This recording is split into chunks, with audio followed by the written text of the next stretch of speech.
തുടർച്ചയായുണ്ടാകുന്ന ആഭ്യന്തര കലാപം മൂലം വിശ്വാസികൾക്ക് ആവശ്യമായ അജപാലന സൗകര്യമൊരുക്കാൻ വൈദികർ കഷ്ടപ്പെടുകയാണെന്ന് റിപ്പോർട്ട്.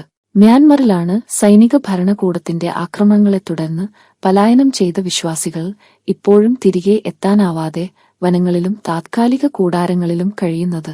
ദേവാലയങ്ങൾ നശിപ്പിക്കപ്പെട്ടതിനെ തുടർന്ന് ഇവരോടൊപ്പം പലായനം ചെയ്ത ബിഷപ്പും വൈദികരും സന്യസ്തരുമാണ് നിലവിൽ ഇവരുടെ അജപാലന ശുശ്രൂഷകൾ നിർവഹിക്കുന്നത്.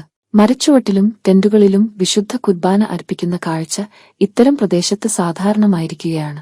6 മാസത്തിലേറെയായി താൻ ക്യാമ്പുകളിൽ നിന്ന് ക്യാമ്പുകളിലേക്ക് സഞ്ചരിച്ചുകൊണ്ടിരിക്കുകയാണെന്ന് ബൻമാവിലെ ബിഷപ്പ് റേമണ്ട് സുംലെട്ട് ഗാം പറഞ്ഞു. ബൻമാവ് രൂപതയിലെ 14 ഇടവകളിലെ 30,000 കത്തോലിക്കരിൽ ഭൂരിഭാഗവും ആഭ്യന്തര യുദ്ധത്തിൽ കുടിയിറക്കപ്പെട്ടു. ചൈനീസ് അതിർത്തിക്കടുത്തുള്ള വനങ്ങളിലും ഗ്രാമങ്ങളിലും ക്യാമ്പുകളിലും തലസ്ഥാനമായ മൈക്കിനയിലുമാണ് ഇവർ അഭയം തേടിയിരിക്കുന്നത്. ജനുവരിയിൽ ബിഷപ്പിന്റെ വസതിയും സെന്റ് പാട്രിക്സ് കത്തീഡ്രലും നശിപ്പിക്കപ്പെട്ടപ്പോൾ ബിഷപ്പും വൈദികരും കന്യാസ്ത്രീകളും വിശ്വാസികളോടൊപ്പം പലായനം ചെയ്തു. 30 രൂപതാ വൈദികരിൽ 10 പേരും രൂപതയിലെ 64 കന്യാസ്ത്രീകളിൽ 40 പേരും ഇപ്പോൾ ക്യാമ്പുകളിലാണ് കഴിയുന്നത്. ഇക്കഴിഞ്ഞ ജൂൺ 29-ന് ഏകദേശം 800-ഓളം വരുന്ന വിശ്വാസി സമൂഹത്തിനായി ബിഷപ്പ് വിശുദ്ധ കുർബാന അർപ്പിച്ചു. തുടർന്ന് പ്രദേശത്തുള്ള 10ഓളം ക്യാമ്പുകളിൽ അദ്ദേഹം സന്ദർശനം നടത്തി. മ്യാൻമറിന്റെ വടക്കൻ കാച്ചിന് സംസ്ഥാനം ഉൾപ്പെടുന്ന മീക്കിന്, ബാൻമാവ് രൂപതകളിൽ 1,16,000 കത്തോലിക്കരാണ് ഉള്ളത്.